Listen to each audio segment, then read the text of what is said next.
Nosferatu, a symphony of horror. Directed by F.W. Murnau.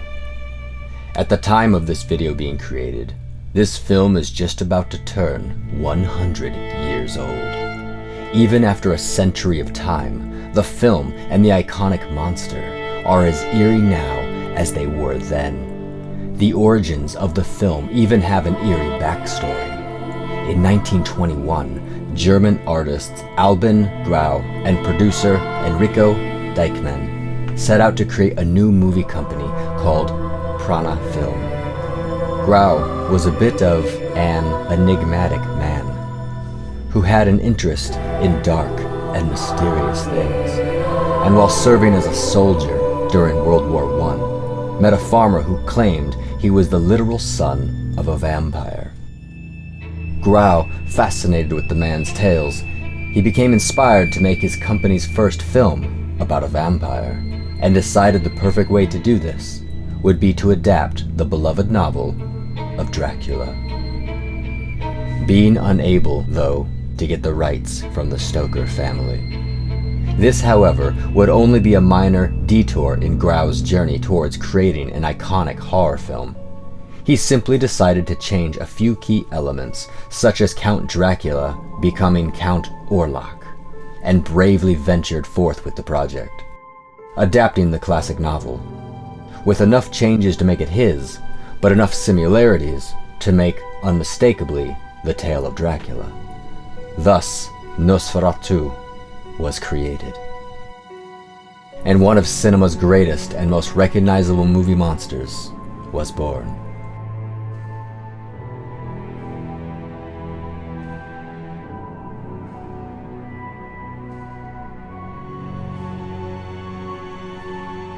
Count Orlok,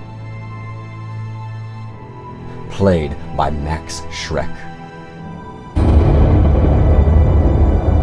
A man who was almost as frightening to people in real life as the famous fanged being he would be portraying. Schreck was known to be a mysterious and hard to understand man who kept very much to himself and was often unsocial. Max's last name, Schreck, in German even means terror.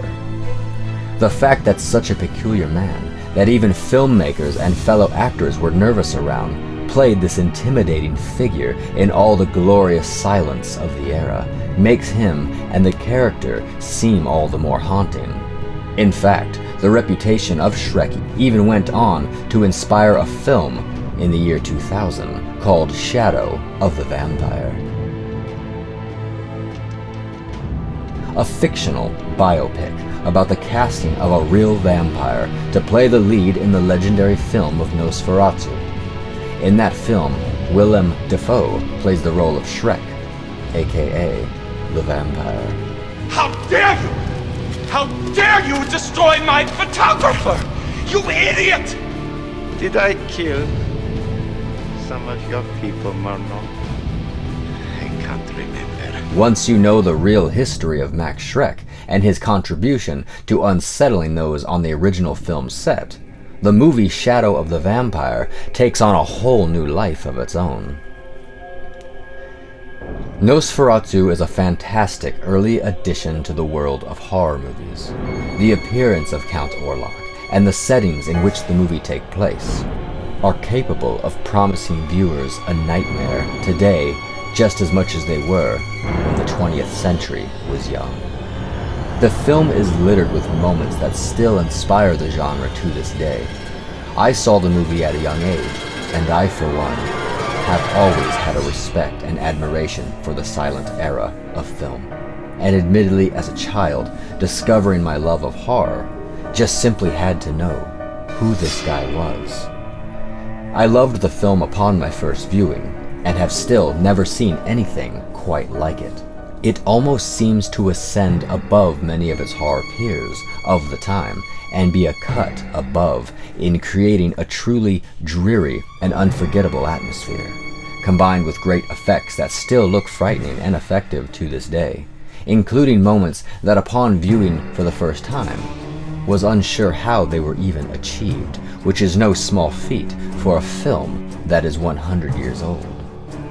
One such case being tonight's scene.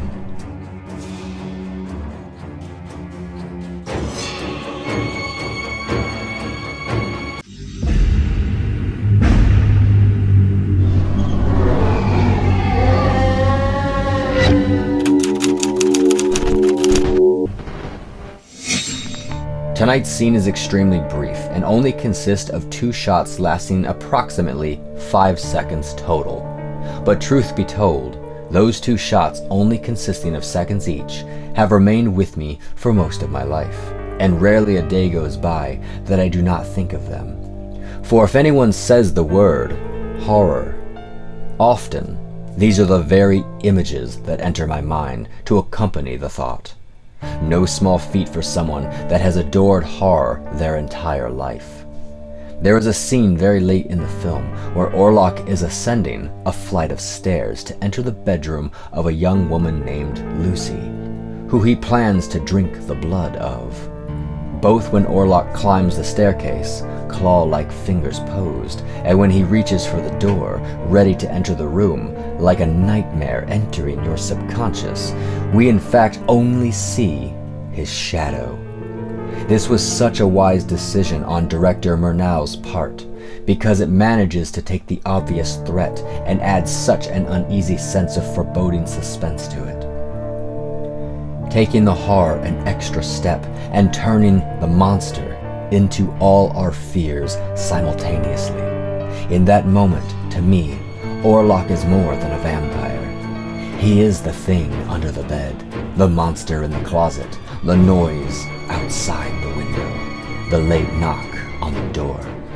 Every sound you hear when you are home alone at night. If you have ever pulled your covers up to your eyes and been afraid, wondering what is past the darkness, or what is standing on the other side of the door, these kinds of images are what provoke the imagination to surrender itself to fear.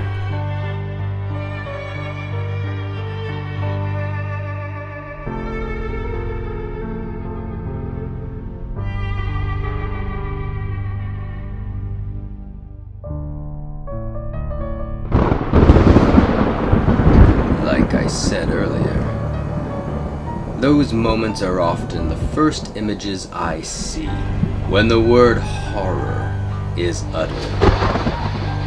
Also, considering what I said earlier about the mysterious and rather secretive man that played the vampire, maybe there was something more than just actors set to film.